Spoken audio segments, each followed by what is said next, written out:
പലതരം പച്ചടികൾ നമ്മൾ തയ്യാറാക്കാറുണ്ടെങ്കിലും വെള്ളപ്പച്ചടിയാണ് സദ്യയ്ക്ക് സ്വാദ് കൂട്ടുന്നത്. നല്ല രുചിയോടുകൂടി വെള്ളപ്പച്ചടി എങ്ങനെ തയ്യാറാക്കാമെന്ന് നമുക്ക് നോക്കാം. എല്ലാവർക്കും നന്ദാസ് ഡിഷസിലേക്ക് സ്വാഗതം. ഇത് തയ്യാറാക്കാനായിട്ടൊരു മൺചട്ടിയാണ് എടുത്തിരിക്കുന്നത്. അതിലേക്ക് 2 ടേബിൾ സ്പൂൺ വെളിച്ചെണ്ണ ഒഴിക്കാം.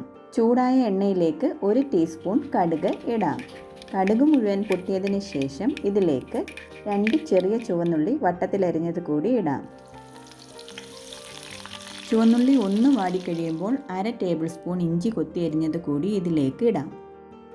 ഏറ്റവും കുറഞ്ഞ തീയിലാണ് വെച്ചിരിക്കുന്നത്. ഇഞ്ചിയും ഉള്ളിയും കൂടി ഒന്ന് ഇളക്കിയതിന് ശേഷം ഇതിലേക്ക് വെളുത്തുള്ളി അരിഞ്ഞത് 3/4 ടേബിൾ സ്പൂൺ കൂടി ചേർക്കാം. വെളുത്തുള്ളി 3-4 കീറിയതിന് ശേഷം ചെറുതായിട്ട് അരിഞ്ഞിട്ടിരിക്കുകയാണ്.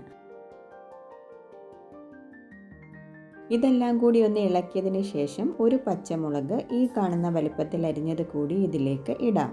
ഇത് വലിയ എരിയില്ലാത്ത പച്ചമുളകാണ്. പച്ചടിക്ക് വലിയ എരിയുടെ ആവശ്യമില്ല. പച്ചമുളകൊന്ന് വാടിത്തുടങ്ങുമ്പോൾ ഇതിലേക്ക് 1/2 ടീസ്പൂൺ ഉലുവ കൂടി ചേർക്കാം. വെള്ളപ്പച്ചടിയിൽ നമ്മൾ ഉലുവാപ്പൊടിയും ചുവന്ന മുളകും ചേർക്കാറില്ല. ഇതിൻ്റെ നിറത്തിന് ഒരു വ്യത്യാസം വരും. ഇതെല്ലാം കൂടി ഏറ്റവും കുറഞ്ഞ തീയിൽ 2 മിനിറ്റ് വഴറ്റിയതിന് ശേഷം ഇതിലേക്ക് 2 തണ്ട് കറിവേപ്പില കൂടി ചേർക്കാം.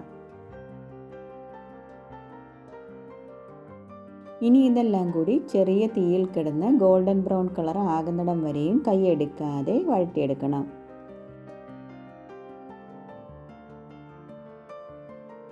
ഈയൊരു പരുവമായി കഴിഞ്ഞാൽ ഇത് 1 മിനിറ്റ് കൊണ്ട് നല്ല ഗോൾഡൻ ബ്രൗൺ കളർ ആയി മാറും.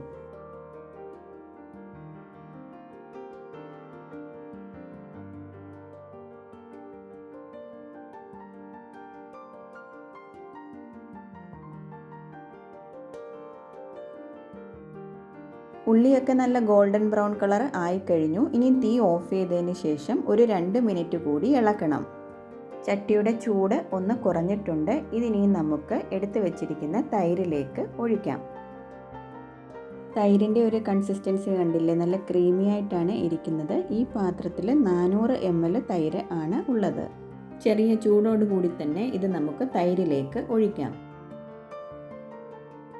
ഉള്ളിയും ഇഞ്ചിയും കറിവേപ്പിലയും എല്ലാം കൂടി എണ്ണയിലിട്ട് വറുത്തെടുത്തത് നമുക്ക് ഈ തൈരിലേക്ക് ഇടാം.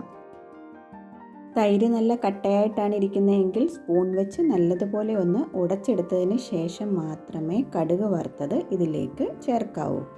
ഇതെല്ലാം കൂടി പെട്ടെന്നൊന്ന് ഇളക്കിയതിന് ശേഷം ഇതിലേക്ക് ഉപ്പ് കൂടി ചേർക്കാം.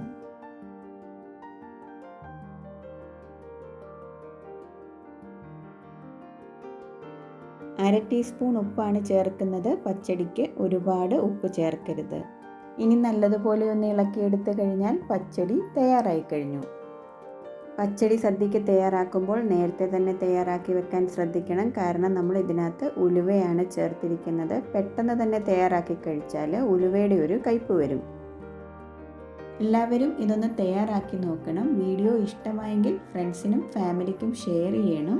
അതേപോലെ പുതിയ വീഡിയോസിൻ്റെ നോട്ടിഫിക്കേഷൻ അപ്പോൾ തന്നെ കിട്ടാൻ വേണ്ടിയിട്ട് സബ്സ്ക്രൈബ് ചെയ്തതിന് ശേഷം ബെൽ ഐക്കൺ കൂടി ഒന്ന് പ്രസ് ചെയ്യണം.